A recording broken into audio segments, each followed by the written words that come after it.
बहुत ही सौभाग्य का समय है कि उस महाप्रभु की असीम दया दृष्टि से हम सभी लोगों को ये सत्संग का परम पावन अवसर मिला है। वास्तव में जब भी कभी सत्संग मिल जाए तो उस प्रभु की बहुत बड़ी कृपा और दया समझनी चाहिए। चूँकि सत्संग की अगर एक बात भी हमें समझ में आ गई तो हमारे जीवन का परिवर्तन हो जाता है, बदलाव हो जाता है। महापुरुष कहते हैं कि एक घड़ी आधी घड़ी और आधियों में पुनियाधि, तुलसी संगति साधु की कटे कोटि अपराध। कहते एक घड़ी आधी में भी आधी घड़ी अगर हमें संत महापुरुषों का संग मिल जाए, उनकी वाणी विचार करने का मौका मिल जाए तो हमारे करोड़ों अपराध कट जाते हैं, क्षमा हो जाते हैं।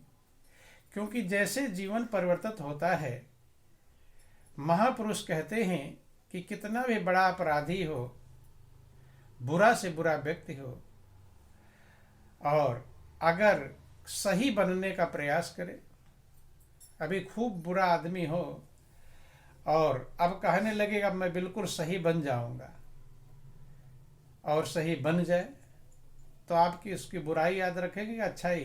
क्या याद रखेंगे? अच्छाई याद रखेंगे। भाई इतना बुरा था फिर भी अच्छा बन गया। ऐसे ये जीव कितना पतित से पतित हो, भगवान कहते हैं कि वो मेरी शरण में आ जाए। कैसे, कहाँ आ जाए? मेरी शरण में। जिक्र है रामायण में कि जब विभीषण भगवान राम की शरण में जाते हैं तो सब बंदर भालुओं ने देखा कि तो दुश्मन का भाई है, और दुश्मन का कोई साथी आपके घर के आसपास दिखाई पड़े तो लगेगा कुछ प्लानिंग क्या कर रहा है क्या नहीं। तो जब सबने देखा तो सब मारने को दौड़े, पकड़ करके लिवा कर उन्हें ले आए। भगवान राम के पास में विभीषण को जब लाए तो कहते हैं कि ये दुश्मन जो रावण है उन्हीं का भाई आया हुआ है। भगवान राम ने कहा कि चाहे कितना भी अपराधी क्यों ना हो, अगर मेरी शरण में आ जाए। रामायण वर्णन आया कि जो नर हो चराचर द्रोही, ओ आवे सभय शरण तक मोही, तज मद मोह कपट छल नाना, और सद्य करहूं तेहि साधु समाना। चाहे पूरे चराचर का संसार का द्रोही हो, विरोधी क्यों ना हो, अपराधी हो, और मेरी शरण में आ जाए। कहाँ आ जाए? भगवान कहते हैं मेरी शरण में आ जाए। चूंकि शरण में आने का तरीका क्या है? तज मद मोह कपट छल नाना। ये जब छोड़ेगा तभी प्रभु के शरण में आ पाएगा। कहते तज मद मोह कपट छल नाना। मद का मतलब अहंकार। जब तक जीव प्रभु के शरण में नहीं आता तब तक उसे अहंकार रहता है, और सबके पास कोई ना कोई अहंकार मौजूद है। ध्यान देना, अहंकार रहता है लेकिन लोगों को पता नहीं चल पाता कि मेरे पास अहंकार मौजूद है। किसी को अपने पढ़ाई लिखाई का अहंकार है, किसी को धन का अहंकार है, किसी को परिवार का अहंकार है, किसी को बुद्धि का अहंकार है, और किसी को अपने कला आती है उस कला का अहंकार है। सबके पास कोई ना कोई अहंकार मौजूद रहता है, और यही अहम ही जीव को प्रभु के चरणों में जाने नहीं देता। बंधु ध्यान देना, जैसे अंधकार और प्रकाश का विरोध है, ऐसे परमात्मा और अहंकार का विरोध है। दोनों साथ रहने वाले नहीं। कि जब मैं था तब हरि नहीं, और अब हरि हैं मैं नाही, और प्रेम गली अति सांकरी, तामे दो न समाय। कहती है अगर आपके अंदर मैं रहेगा कि मैं कुछ भी हूं, मेरे अंदर योग्यता है, मैं ऐसा हूं, तो जब तक ये रहेगा तब तक आप प्रभु के शरण में पहुंच नहीं पाएंगे। शरणागति योग जो समझाता है, उस शरणागति को हम ग्रहण नहीं कर पाएंगे बंधु। तो कहते हैं कि तज मद मोह कपट छल नाना। मद को छोड़ करके, मोह को छोड़ करके, कपट और छल को छोड़ करके अगर जीव मेरे शरण में आ जाए तो अपराधी कैसा भी है, अपराध की परवाह नहीं। तो कहते हैं करो सद देते हैं साधु समाना, उसे मैं साधु के समान बना देता हूं। कैसा बना देता हूं? साधु के समान। बंधु ध्यान देना, तो साधु के समान बनना अच्छा है कि खराब? क्या है? अच्छा है। अगर आप लोगों कहे चलो साधु बनो तो अच्छा रहेगा।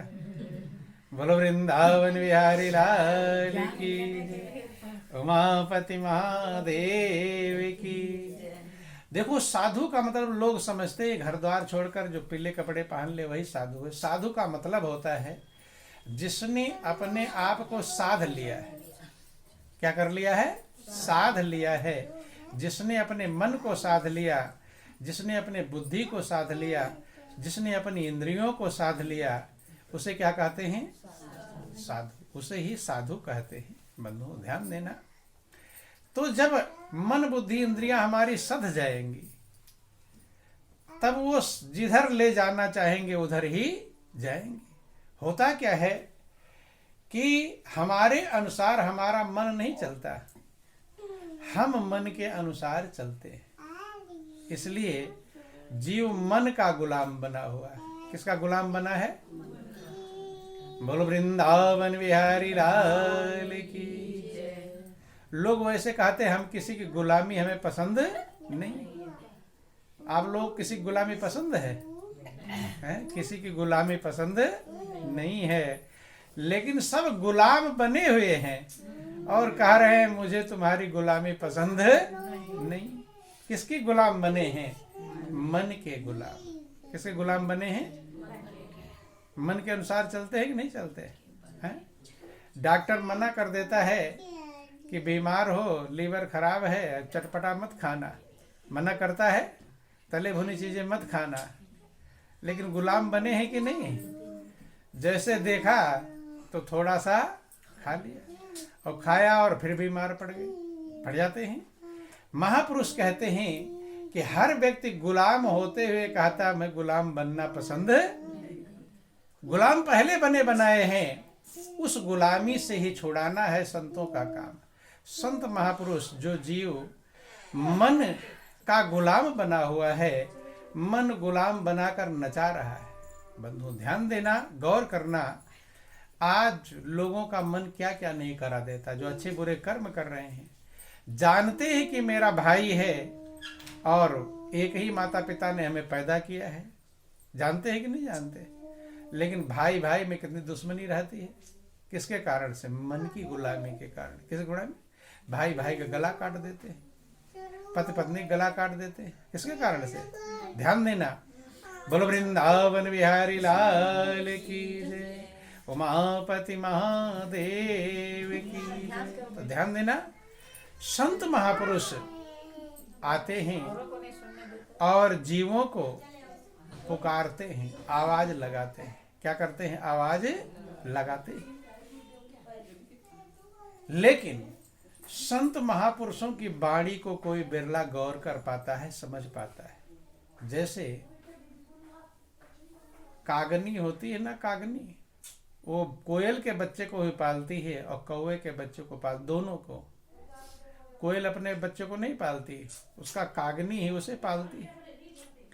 लेकिन जब वो बच्चे बड़े होने लगते हैं, कोयल जानती है मेरे बच्चे बड़े होने लगे, तो आकर आवाज लगाती है। क्या करती है? आवाज लगाती है। तो उसी घोंसले में है, कोयल के बच्चे हैं और कौवे के बच्चे हैं। लेकिन जब उसकी आवाज लगती है तो कोयल के बच्चे उड़कर अपनी माँ के पास पहुंच जाते हैं, कोयल के पास पहुंच जाते हैं, और कौवे के बच्चे वहीं घोंसले में रह जाते हैं। ध्यान में, ऐसे यही हाल है। कौवा भी काला और कोयल भी काली, दोनों काले होते हैं। लेकिन आपको पसंद क्या है, कौवा पसंद है कि कोयल? देखो काला है, लेकिन सब ने कोयल को ही कहा, कौवे को किसी ने नहीं कहा। क्यों कहा? उसका कारण है। हर चीज के पीछे कारण होता है। महापुरुष कहते हैं कि कागा का को धन हरे और कोयल का को दे। आप सब ने कोयल को कहा कि कोयल हमें पसंद है, तो कोयल ने आपको कोई धन दिया है क्या? और कौवा ने धन छीना है? ना कोयल ने धन दिया है और ना कौवे ने छीना है। लेकिन कारण क्या है? उसकी बाणी कि कागा का को धन हरे और कोयल का को दे, ओ मीठी बहन सुनाए के सबको बस कर ले। कौवा जब कहीं काए काए करता है तो कहते हैं भगाओ, उड़ाओ, यहाँ से उड़ाते हैं। और जो कोई ज्यादा बोलता है, उल्टा बोलता है, तो उसे क्या कहते हैं? कौवे का तुलना करते हैं। क्या कहते हैं? खराब बोलने वाले को क्या कहते हैं? कौवे से उदाहरण देते हैं, और मीठी बाड़ी वाले को कोयल का उदाहरण देते हैं। तो बंधुओं, ऐसे इस संसार में, संसार ही एक घोंसला है, और संसार रूपी घोंसले में दोनों प्रकार के जीव रहते हैं। दयाल के भी जीव रहते हैं और काल के भी जीव रहते हैं। दोनों इस दुनिया में पाए जाते हैं। कुछ जीव दयाल के होते हैं और कुछ काल के होते हैं। संत महापुरुष जब आकर आवाज लगाते हैं तो दयाल के जीव विचार करते हैं कि सही कह रहे हैं कि सही नहीं कह रहे। बंधु, आपके पास परमात्मा ने बुद्धि विवेक दिया है, समझने विचारने की क्षमता दी है। जब संत महापुरुष कुछ कहते हैं उस पर विचार करो कि सही कह रहे हैं कि नहीं कह रहे। अगर सही है तो सही को ग्रहण करना चाहिए, और सही नहीं है तब उधर नहीं जाना चाहिए। लेकिन मनुष्य समझ तो लेता सही कह रहे हैं, लेकिन फिर भी उधर जाता नहीं है। क्यों नहीं जाता? वो है काल का जीव। किसका जीव है? काल। महापुरुष कहते हैं कि काल का जीव कबहु नहीं माने, कोटिक सुने जो ज्ञाना। काल का जीव कितना भी ज्ञान सुने, लेकिन वो मानने वाला नहीं। कैसे नहीं मानता है? कि जैसे लाख आग ढिंग पिघले और पाछे काठ समान। लाख होता है ना, लाख जिसमें पोस्ट ऑफिस में मोहर और लगाने के काम में आता है। लाख की चूड़ियां भी होती है। लाख को आग के पास लाओगे तो पिघल जाएगा। क्या करेगा? पिघल। और पीछे वहां से हटा लो तब काठ जैसा बन जाएगा। ऐसे यहाँ सुनेंगे तब लगेगा कि हाँ बात सही है, और जैसे यहाँ से हटेंगे फिर काठ ही बन जाएंगे। क्या बन जाएंगे? हृदय में कोई परिवर्तन होता नहीं है। तो महापुरुष कहते हैं अगर हृदय में परिवर्तन ना हो तो समझ लेना हम काल की तरफ जा रहे हैं। किसकी तरफ जा रहे हैं? काल की तरफ जा रहे हैं। काल कलेवा जगत का, काल सारा संसार, जगत कलेवा काल का, कुछ मुट्ठी कुछ गोद। सारा संसार काल का कलेवा है, काल का भोजन है। कुछ मुट्ठी में ले रखा है, खाने वाला है, और कुछ गोद में है, उठा कर खाएगा।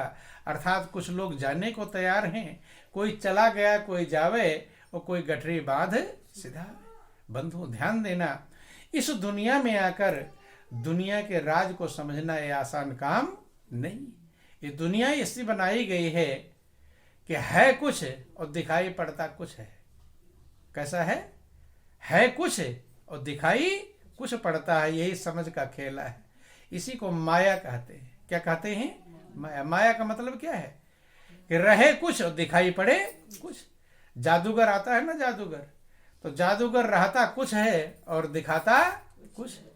वो बैठा रहेगा लकड़ी के ऊपर, लेकिन लगेगा कि पूरा लकड़ी उसके सर पर रखी हुई है। रहेगा कुछ और दिखाई पड़ेगा कुछ। ऐसे संसार भगवान शंकर माँ पार्वती को समझाते हैं कि हे पार्वती, ये संसार सत्य नहीं है, ये स्वप्न है। क्या है ये? स्वप्न। क्यों माँ कहूँ मैं अनुभव अपना, और सत हरि भजन जगत सब सपना। हे उमा, ये हमारा अपना अनुभव है। सत्य प्रभु का भजन है और सारा संसार स्वप्न है। क्या है? स्वप्न। तो ये स्वप्न लगता है कभी? अपने मन से पूछो। ये स्वप्न लगता नहीं है, यही खेल है। महापुरुष कहते यही माया का खेल है। क्या है ये? कि जादूगर ने खेल रचाया मायापुर के मेले में। जादूगर ने खेल रचाया मायापुर के मेले में। जादूगर ने खेल रचाया मायापुर के मेले में। जादूगर ने खेल रचाया मायापुर के मेले में। माटी का एक पुतला बनाया, उसके अंदर आप समाया। माटी का एक पुतला बनाया, उसके अंदर आप समाया। सकल बीस को नाच नचाया, ए ताकत अलबेले में। सकल बीस को नाच नचाया, ए ताकत अलबेले में। जादूगर ने खेल रचाया मायापुर के मेले में। जादूगर ने खेल रचाया मायापुर के मेले में। जब जादूगर आता है तो आप सब लोग उसका खेला देखते हैं, आंखों से देखते हैं एकदम, लेकिन क्या उसका खेल समझ पाते हैं? वो हाथ में पैसा रखता है, सिक्का रखता है मिट्टी, और हाथ तुम्हारी मुट्ठी बंद करवाता है, फूंक मारता है, तो क्या बन जाता है? तुम्हारी है, हाथ में तो बना है, तो जादूगर है कि नहीं है? तो जो एक जादू, और सब लोग एक को धोखा देता है बात अलग थी, लेकिन सैकड़ों लोग बैठे हुए हैं और सबके सामने खेल दिखाता है, नहीं दिखाता है, लेकिन लोग समझे नहीं। ध्यान देना। तो जब जादूगर के खेल को नहीं समझ पाते, तो जिसने उस जादूगर को बनाया होगा वो कितना बड़ा जादूगर हो, वो जादूगर है कि नहीं? ये जो सामान्य सा जादूगर जो आटा चाल दावल मांगने वाला, जब उसके खेल को हम नहीं समझ पाते, तो जो जिसने उस जादूगर को बनाया है वो जादूगर कितना बड़ा, छोटा होगा कि बड़ा? बड़ा होगा। कभी ध्यान आया कि वो जादूगर कितना बड़ा जादूगर है? देखो ध्यान देना, ये दुनिया आपको सुंदर लगती है कि नहीं लगती? कैसी लगती है? सुंदर। अगर सुंदर लगती ना तो इसके पीछे दौड़ते नहीं, अच्छी लगती है संसार में आकर के। लेकिन कभी आपके अंदर एक ख्याल आया कि जब ये दुनिया इतनी सुंदर है तो जिसने इस दुनिया को बनाया होगा, ये ख्याल आता है कभी? ये कभी ख्याल, यही भूल है बंधु। ध्यान देना, देखो ध्यान देना, गौर करना। रोज सुंदर फूल खिलते हैं कि नहीं खिलते? क्या उन फूलों को कोई वापस ले जाता है परमात्मा के पास कि लो फिर से बनाना? ये तो यहीं सड़ जाते हैं, गलत खराब हो जाते हैं।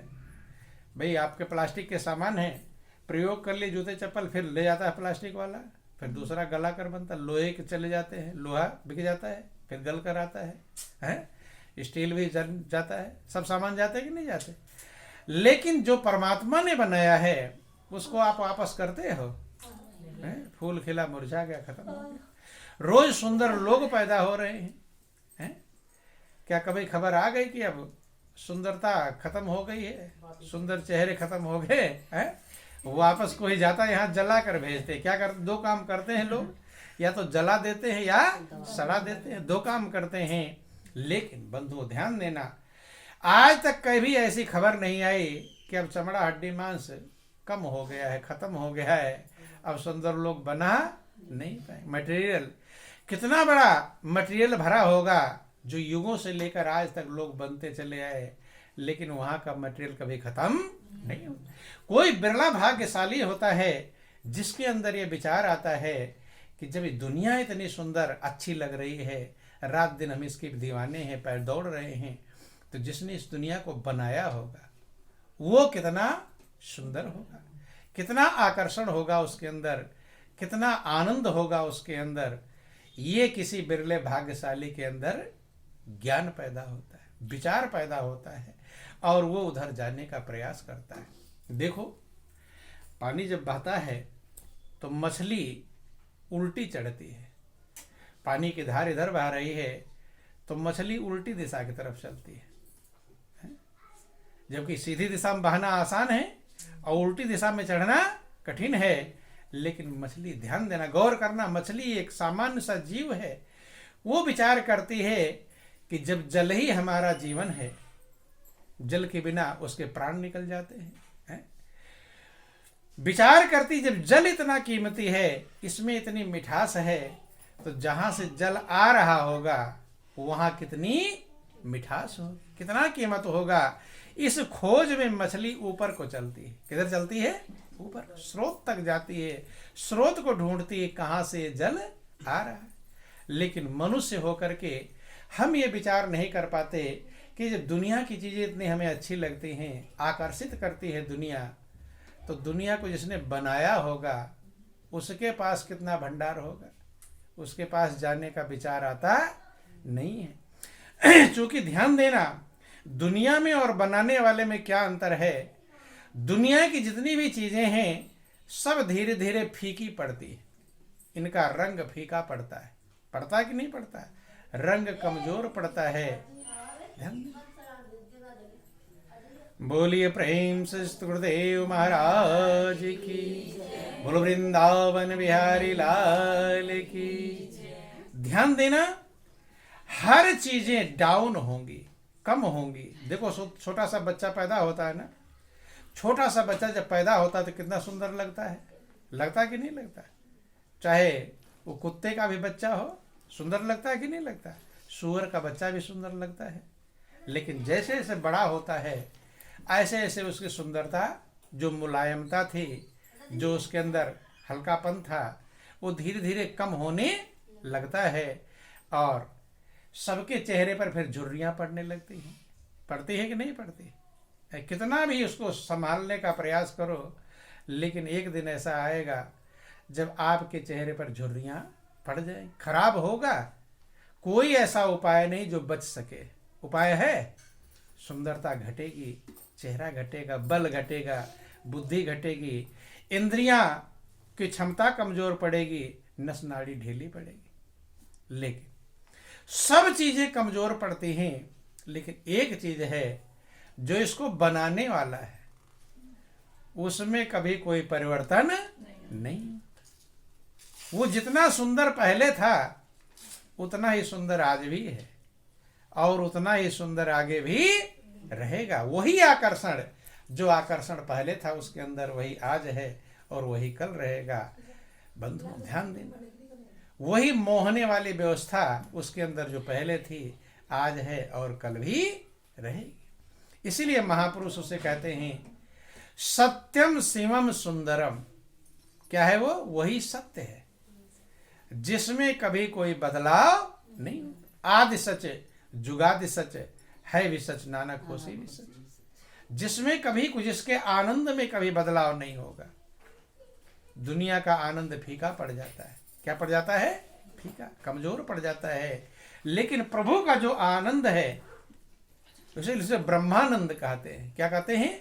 ब्रह्मानंद कहते हैं, परमानंद कहते हैं। उसका आनंद कभी कमजोर नहीं पड़ता, फीका नहीं पड़ता। और उसी आनंद को पाने के लिए हमारी आत्मा बेचैन है। आत्मा उस आनंद को नहीं ढूंढ रही जो मिले फिर कम हो जाए। कम होने वाला आनंद पसंद है। और जहां दुनिया में, ध्यान देना, 3 प्रकार के आनंद होते हैं, थोड़ा गौर करना, विचार करना। पहला आनंद है काव्यानंद, दूसरा है विषयानंद और तीसरा है ब्रह्मानंद। क्या है? ब्रह्मानंद। सब आनंद ढूंढ रहे हैं। जैसे काव्यानंद का मतलब है सुंदर म्यूजिक, संगीत बज रहा हो तो सब झूमने लगते हैं, ऐसे ताली बजाएंगे, झूमने लगेंगे। कुछ लोग नाचने भी लगते हैं, नाचने लगते हैं, लेकिन म्यूजिक बंद कर दो तो नाचने वाले नाच पाएंगे? क्यों नहीं नाच रहे हैं? क्योंकि उसका जो आनंद मिल रहा था वो गायब हो गया। म्यूजिक बंद करते ही लोग खड़े हो जाते हैं। नाचने वाले क्या करते हैं? म्यूजिक बज रही हो तब तक डांस करेंगे, म्यूजिक बंद हो जाए तब तो डांस कर पाएंगे? अब चलेगा नहीं। उसका म्यूजिक का आनंद काव्य आनंद है, काव्य आनंद थोड़े समय जैसे रुकेगा बंद हो जाएगा। दूसरा है विषयानंद। विषयानंद प्रारंभ में बहुत तेज होता है और लेकिन धीरे धीरे हल्का पड़ जाता है, कमजोर पड़ जाता है। क्या पड़ जाता है? कमजोर। बोलो वृंदावन बिहारी लाल की। जैसे कोई भी चीज स्वाद है, स्वाद भी ले लो एक प्रकार से। कितनी प्रिय चीज जो सबसे मीठी आपको लगती हो, सबसे पसंद सब्जी है, जो चीज पसंद है, अब वही खाना शुरू कर दो और लगातार खाते रहो खाते रहो खाते रहो, तो आगे मिठास घटेगा उसका कि बढ़ेगा?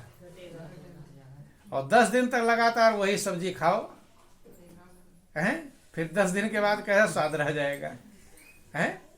कितना पसंद वाली चीज होगी लेकिन उसकी मिठास भी कम होगी। इसी को विषयानंद कहते हैं। क्या कहते हैं? विषयानंद।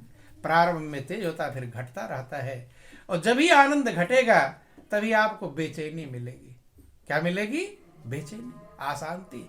इसीलिए दुनिया में अशांति मौजूद है, दुनिया में इसीलिए बेचैनी मौजूद है, क्योंकि संसार में विषयानंद मौजूद है। विषय के 5 रूप हैं, शब्द, स्पर्श, रूप, रस और गंध। ये 5 स्वरूप हैं और इन्हीं 5 विषयों में सारा संसार उलझा हुआ है, फंसा हुआ है। सोचते हैं आनंद मिलेगा, लेकिन जैसे जैसे घटने लगता है वैसे वैसे टेंशन, चिंता, बेचैनी बढ़ती जाती है। और तीसरा है ब्रह्मानंद। क्या है? ब्रह्मानंद। ब्रह्म माने परमात्मा। परमात्मा का आनंद वो एकाएक बहुत तेज नहीं होता। आप लोग सत्संग भजन में आते हैं तो क्या भगवान से बहुत ज्यादा प्रेम हो गया? बहुत ज्यादा प्रेम नहीं, धीरे धीरे। ब्रह्म का जो आनंद है, परमात्मा का जो रस है, परमात्मा का जो प्रेम है, वो धीरे शुरू होता है लेकिन धीरे धीरे वो बढ़ता रहता है। मीरा ने कहा दिन दिन बढ़ता सवायो, दिन दिन सवा गुना बढ़ता है। और यही आत्मा ढूंढ रही है। आत्मा कौन सा आनंद ढूंढ रही है? घटने वाला कि बढ़ने वाला? बढ़ने वाला आनंद। वो आनंद प्रभु में, विषयों में घटने वाला आनंद है और वो घटता रहता है। जितना ही घटेगा उतना ही हमारी टेंशन, चिंता, बेचैनी बढ़। इसलिए सारे संसार के होशियार से होशियार, बुद्धिमान से बुद्धिमान, चालाक से चालाक, धनी के भंडार के लोग, कार कोठी बिल्डिंग मारते लोग वो भरे हुए हैं, लेकिन रात दिन टेंशन बढ़ता जा रहा है। कारण विषयानंद का घटता जाएगा और टेंशन बढ़ता जाएगा। इसीलिए महापुरुषों ने ब्रह्मानंद को सबसे ऊपर बतलाया कि ब्रह्मानंद को पाने के लिए आपकी आत्मा बेचैन है। वो आनंद चाहिए जो आनंद घटे नहीं बल्कि बढ़े, और वो है प्रभु के चरणों। कहाँ है? प्रभु के चरणों में। महापुरुष कहते हैं, रामायण वर्णन आया कि जब तक जीव प्रभु को अपना बना नहीं लेता, प्रभु का बन नहीं जाता, तब तक वो सोच ले कि स्वप्न में भी संतुष्टि और शांति मिलने वाली नहीं। रामायण वर्णन आया कि मन क्रम बचन छाड़ छल, जब लग जन न तुम्हार, तब लगे सुख सपन्यू नहीं, किए कोटि उपचार। भरद्वाज ऋषि जी भगवान राम से कहते कि हे प्रभु, जब तक मन से, वाणी से और कर्म से जीव कपट को छोड़ करके आपका नहीं बन जाता, अर्थात प्रभु का बन, प्रभु के प्रेम को नहीं प्राप्त कर लेता, प्रभु के आनंद को नहीं प्राप्त कर लेता, तब तक सुख सपने हो नहीं। तब तक वो सोचे कि मुझे सुख मिलेगा, तो स्वप्न में भी सुख की उम्मीद नहीं है। किए कोटि उपचार, चाहे करोड़ों उपचार क्यों ना कर ले, उपचार ही तो कर ले सुख पाने के लिए। सुख पाने के लिए संसार में क्या क्या कर रहे हैं? सारे काम सुख पाने के लिए कर रहे हैं। कर रहे हैं कि नहीं कर रहे? जितने काम ना आज तक आपने किया, क्या पाने के लिए? सुख पाने के लिए क्या दुख पाने के लिए? लेकिन सुख पा गए क्यों नहीं? इसीलिए महापुरुष इसलिए कहते हैं करोड़ों उपचार क्यों ना कर लो, आप हो सकता करोड़ों उपचार ना किए हो। देखो, सुख पाने के लिए घर मकान बनाते हैं, बनाते हैं कि नहीं बनाते? अच्छी बिल्डिंग बनाते हैं कि बिल्डिंग में रहकर हम खुश हो जाएंगे। जब तक बिल्डिंग बने नहीं होती तब तक मन कहता है कि बिल्डिंग बन जाएगी तब सुखी हो जाओगे, और जब बिल्डिंग बन जाती है तब उसी बिल्डिंग में मखमल गद्दे पर करवट बदलते हैं, लेकिन नींद क्यों? टेंशन है, चिंता है। ध्यान देना। तो सुख पाने के लिए मकान बनाया, सुख पाने के लिए शादी विवाह की व्यवस्था किया। किस लिए? सुख पाने के लिए, दुख पाने के लिए। लेकिन आगे खींच आता नहीं, टेंशन, बेचैनी। नहीं समझ? बोलो वृंदावन बिहारी लाल की। सुख पाने के लिए जितने काम करते हैं उसमें टेंशन, चिंता, बेचैनी मिलती है। क्योंकि सुख पाने का जो एक उपाय है उस उपाय को कहते करोड़ों उपाय क्यों ना कर लो, लेकिन जब तक वह उपाय नहीं करोगे। कौन सा उपाय? मन क्रम वचन छाड़ी छल। मन से, वाणी से और कर्म से जब तक जीव निर्मल नहीं होगा और प्रभु का बनेगा नहीं। किसका बनेगा नहीं? जब लग जन न तुम्हार, कि हे प्रभु, जब तक आपका जन नहीं बन पाएगा, आपका नहीं बन जाएगा, तब तक सुख सपने हो नहीं किए कोटि उपचार। चाहे करोड़ों उपचार कर ले सुख पाने के लिए, लेकिन स्वप्न में भी उसे सुख की प्राप्ति नहीं। और हम सुख ढूंढते ढूंढते काले बाल सफेद हो जाते हैं। सब मिल जाता है, घर मकान भी बन गया, बेटा बेटी भी मिल गए, कार कोठी बिल्डिंग इमारत मिल गई, लेकिन सुख और शांति मिलती नहीं। जो उसका उपाय है प्रभु का बनना, प्रभु को अपना मालिक बनाना, प्रभु का जिम्मेदार बनाना। जिसके सिर पर जब मालिक हमारा जिम्मेदार बन जाता है तब हम निश्चिंत हो जाते हैं। जैसे एक बालक माँ के गोद में पहुंचकर निश्चिंत हो जाता है। हो जाता कि नहीं हो जाता? बालक, छोटा सा बालक होता है, वो अपनी माँ को समझता है कि सारे सबसे बड़ी शेर यही है। कोई कुछ भी कहेगा तो क्या कहेगा? मैं अपनी माँ से तुम्हें पिटवा दूंगा।